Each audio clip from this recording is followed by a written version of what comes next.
Most villages adapt to the world. These disappeared into it, tucked beneath glaciers, hidden behind waterfalls, whispered about, but never truly seen. You've heard of Norway's fjords. You haven't heard of what they're hiding. This is LuxeUncharted, and these are the villages the mountains refuse to forget. Nestled on the Fjord, where cruise ships slow but rarely stop, lies a village of 60 people and 500 goats, Undredal. The houses here lean slightly as if listening, not to tourists, there are none, but to the silence. A silence so thick it wraps around you like wool.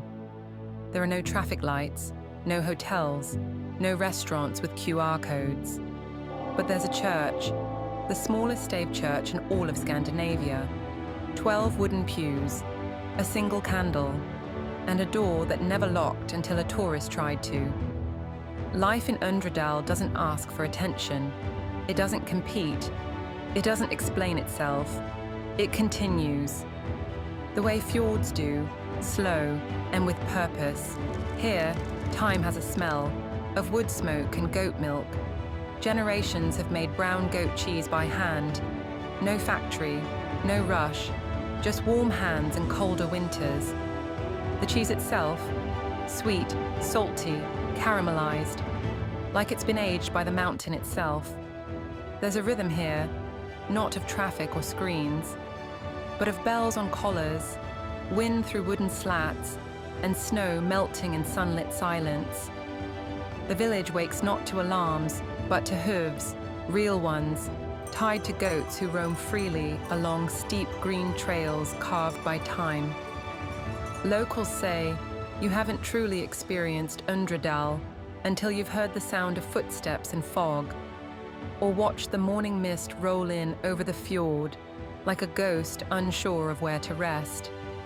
On some days, it feels like the entire village exhales with the tide, a long, slow breath that says, "We are still here." Tourists take pictures from afar. Locals take nothing at all. The fjord reflects every house like a secret it refuses to keep. And in that reflection, nothing ever changes. Not the church, not the cheese, not the silence. Undredal isn't famous. That's what makes it unforgettable. Most fjord villages hide. Geiranger does the opposite. It stands tall, framed by cliffs, guarded by waterfalls, and whispered about in UNESCO brochures. On the surface, it's a postcard, but underneath, it's resisting. In summer, cruise ships pour in like clockwork. By noon, thousands walk its streets. By nightfall, only the mist remains, and the locals still watching. The Seven Sisters waterfall doesn't fall, it performs. Each ribbon of water has a story, of daughters who refused marriage, of farmers who left with nothing. In Geiranger, myths don't compete with the views, they make them matter. There's a church here with no microphone, only the echo. Services are spoken soft, as if the fjord is listening. It usually is. Follow a barely marked trail beyond the viewpoint. It's steep, slick, and easy to miss. At the end, a farm abandoned years ago. They say a family lived there through winters so harsh, even the goats gave up. Supplies came by rope, letters by hand, and faith, from nowhere but within. Why live like that? Because they could. Because when the world gets too loud, some people climb, just to hear themselves again. You don't hear noise in Geiranger. You hear echoes, wind bouncing off stone like it's been here longer than language. Even the cruise ships, massive, gleaming, feel like intrusions here. They arrive with fanfare and leave with barely a ripple. But the village remembers. In 1992, locals banned neon signs. Now shops light by candle after dark. Geiranger didn't fall into fame. It fought to keep its soul while surrounded by it. If you blink, it looks like a tourist town. If you stay longer, you'll feel it breathe differently. There's a kind of quiet here that doesn't ask for your attention, it demands it. The fjord doesn't just reflect, it watches, it remembers. If Geiranger shouts in waterfalls, Floam whispers in steam. The Floam Railway is one of the steepest in the world, but you don't notice the gradient, only the goosebumps. Tunnels carved by hand, bridges that shouldn't still be standing. Every turn feels like a memory being rewound. Below the tracks, a village that saw the future coming and slowed it down. Flom isn't undiscovered, but it's misunderstood. Yes, cruise ships dock here. Yes, there's a cafe where the barista remembers your name, but never your order. But go 200 meters inland, and you'll find the past, waiting patiently. Wooden fences drying wool blankets, footprints in snow that lead nowhere, or everywhere. A single candle burning in a window long after the last ferry leaves. The kind of silence that doesn't hush you, it holds you.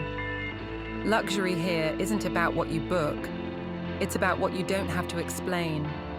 The silence after a snowfall, the sound of wood creaking beneath boots, the way fog rolls in like a secret. In Flom, comfort comes not from cushions or check-ins, but from stillness. There are rooms here where clocks have no hands, only firelight, and the sound of the fjord breathing. At dusk, villagers still gather, not for show, not for selfies, but to drink coffee on their porches and listen to the train whistle disappear into the mountains. A dog howls, someone waves, no one rushes. The rails brought the world in, but the mountains never let it settle. Flom didn't stop the world from arriving. It simply refused to be rewritten by it. This is a place that measures time in the warmth of hands, the length of shadows, and the stories not told to everyone, only to those who wait. It doesn't need to prove itself, because real places, like real people, don't beg to be seen. They simply remain. We measure places by what they offer, but sometimes what they protect is the real story. These weren't built for crowds. They were built for survival, for silence, for moments so still they echo louder than noise. These aren't destinations. They're mirrors of what we used to chase and why we stopped. In a world that moves too fast, they are proof that not everything must, that not every place needs reinvention. That beauty doesn't always shout. The fjords don't sell themselves. They wait, they whisper, and if you listen long enough, they answer. And maybe that's the point, that the places worth finding don't raise their hands. They don't beg for stars or reviews. They just remain, untouched, unseen, unforgettable. This was LuxeUncharted, and these were the fjords that time forgot.